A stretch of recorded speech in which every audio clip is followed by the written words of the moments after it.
Hello and welcome to another educational video about screen printing by Catspit Productions. Today's video is a quick tips video, quick tips for screen printing. Okay, I had a job set up in the press in which, for which I have to do some sleeve prints. So I thought today we would do some quick tips on printing sleeves. Okay, now, as you know, if you're going to print sleeves, you're going to need a sleeve pallet. Normally, sleeve pallets are going to be longer, skinnier, and perhaps tapered. Okay, and you may find them in different lengths, but a pallet like this one here, in this general size, is able to do short sleeve shirts as well as long sleeve, because you can put a long sleeve on here because of the tapered. And you'll notice there are two different ways to load t-shirts for sleeve printing. Okay, the first way is obviously just to load through the sleeve. So you're loading through the sleeve opening here. Okay, and there's two major differences to the two different ways of loading that you really need to know.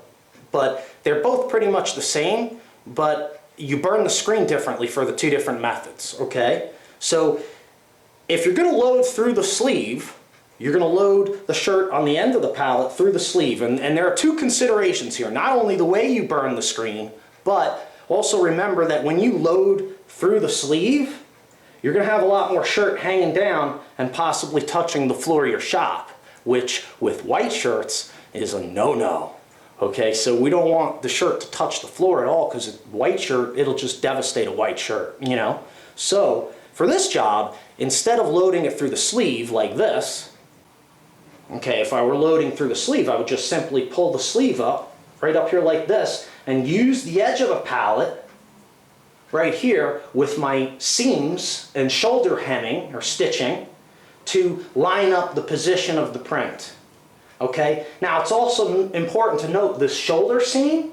On a lot of t-shirts, sometimes you have to try the shirt on and actually see where this shoulder seam lays on the shoulder. Many times it lays towards the back of the shoulder, meaning that in order to center the sleeve print, you actually have to print slightly forward of the shoulder seam and the printer's fold on the sleeve. Okay, so that's something to consider with the open-end sleeve load. Okay, now also what you need to consider for that is basically if you're going to load it through the open-end sleeve, then your artwork would basically be set up the same way a crest print would over here over the heart, meaning that it's going to be upside down to you, reading right, but upside down to you. Okay, so that's sometimes that's a good thing, because you can use maybe somebody's crest print or something that was burned for something else to print on a shirt as a crest or something, or a tag print, a collar in the back. Maybe you want to just use that and throw it on their sleeve, right? Give them a little freebie or give them something cool. Maybe they want something cool, but you don't want to make the extra screen. Well, then you might just load like this and use a screen that you already have set up for t-shirts. However, if you can, like for this job, what I did, because I didn't want my shirts touching the floor at all because we have white, so I needed to print this little sleeve print, I set mine up to collar load. So I'm going to load it through the neck of the t-shirt. Okay? And it allows for a bigger opening. It's a little bit easier to load. It's a little faster. And then what I do is, okay, so like I said, we pull it up through the collar. And then I have some markings on my pallet. I have a little mark here. And these marks here were just to line up the image. Okay, and get it centered. And then I have a mark here that I basically pull the sleeve down to. Okay, so that on every shirt, regardless of size, it's going to be the same distance from the stitching right here to the bottom of the design. Okay, so that'll give it a consistent look throughout the entire print run. All right, and loading through the collar also allows you to see the printer's fold all the way up through the shoulder seam. And if you can see here, you'll notice that I print my sleeve print slightly forward of this line. And that's because with this particular shirt, this seam tends to sit towards the back of the shoulder. You know, not as much as some. Some do it worse than others. You actually have to try the shirt on sometimes to see where this seam is sitting, okay? So it might be good to have a sample shirt to try on and test with. So if you're going to do a sleeve printing job for the first time, you might want to get an extra shirt so that you can use it to, or a rag shirt or something, so that you can use it to figure out your placement and your setup and all that, okay? So that's how we would do for the collar load. But as you can see with the artwork, the collar load, the screen, is burned a little bit differently. All we do is we're gonna flip it around, and it's gonna be right side up to me when I'm printing, reading right. Meaning that it's facing the right way, and it's reading right, and it's upright, and the bottom of the image is towards me, okay? So that's the difference in making the screen for the two different loading methods. Whether you load for the collar, through the collar, rather, or load through the open end of the sleeve. Your artwork will be upside down. Savvy? Okay, if you have any questions on that, you can leave them in the comments below.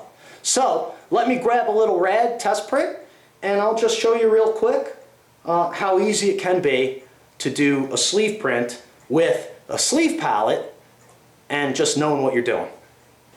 Alright, so here's a little test rag that I have. This is a Catspit design I'm working on to do a video on for you guys. It's going to be a 4-color spot and dot. Big project. Big to-doings. Okay, so anyway, we load this up like this. And I'm going to line up my shoulder sleeve a little bit, you know, just a little bit behind the center of the palette. Just a little bit. Okay? And then I'm going to just make sure it's on the spray tack nice, right? And I'll pull my screen down. Now, because this is a sleeve palette and it's very long and the bracket is way back here and the palette tends to flex a little bit when you print, I'm pulling the stroke. Okay, and it's just easier. I'm just pulling it like this. 1, 2, you know, three or 4 strokes, whatever, and bam, there you go, little sleeve print, okay? And then I just pick it up, and you got to make sure the collar doesn't get stuck on any of the knobs or brackets underneath, and pull it off. And there you have a little sleeve print, okay? So that's the way I like to do mine. I like to collar load them when I can. Alright, so it's getting a little hot in here now, so I have to go back into the office and answer some of your questions and comments on YouTube and through the website and on the forum and all that good stuff. So I'm going to go ahead and do that, and hopefully these quick tips helped you out a little bit with printing sleeves. If you have any questions about printing sleeves or anything that I mentioned in this video or anything, you know, just feel free to put the question in the comments below, or message me through YouTube, or post it on the Catspit Productions forum at catspitproductionsllc.com, or you can message me through the website as well and ask questions. And do know that right now I am giving priority to questions posted on the forum, you know, to try to get that rolling a little bit and get it active. So if you post your question on the forum right now, you know, currently, I answer those first before I move on to my other questions and comments that I answer chronologically. Okay, and I'm doing that because I'm trying to get that, you know, motivated a little bit. So if you need to get your question answered quickly, post it on the Catspit Productions forum, and make sure that you post it in the correct category for the screen part of the process that you're talking about. And I should answer it within a day or two, within, you know, 48 hours or so. Okay, if you send me messages through YouTube or through the website to ask about free questions, you know, free information or free questions, that can take up to 4 to 5 days sometimes. I'm on top of it right now today, but sometimes I get a little bit, you know, overwhelmed with print work and things that are going on. So, you know, I get a little behind, but I answer everybody's questions and I reply to all comments, in chronological order, okay? So just be patient and I'll help you out. It's my pleasure, okay? So I'm starting to sweat now, all right, guys? So thanks a lot for watching. I really appreciate your time and attention.